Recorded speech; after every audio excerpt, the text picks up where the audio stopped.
మిత్రులకి నమస్కారం. నేను మీ విపిఆర్. ఒక రైతు తన పొలంలో విత్తనాలు చల్లాడు. అయితే అందులో ఒక విత్తనము ఒక బండరాయి పక్కన పడింది. అయితే పక్కనే ఉన్న విత్తనాలు అది చూసి నవ్వాయి.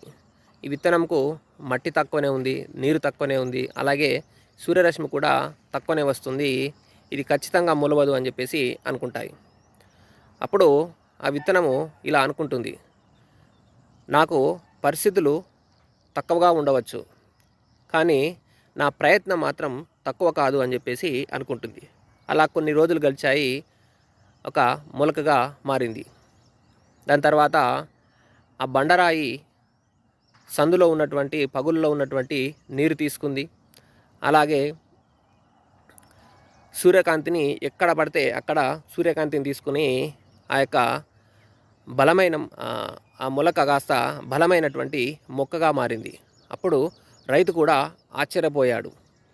కాబట్టి మనకు పరిస్థితులు అనుకూలంగా లేకపోయినా పట్టుదల ఉంటే ఖచ్చితంగా మనము విజయం సాధించడానికి అవకాశం ఉంటుంది. కాబట్టి పరిస్థితులు తక్కువగా ఉన్నా కూడా మన పట్టుదల, కృషి మనల్ని విజయం సాధించడానికి అవకాశం ఉంటుంది. జై హింద్.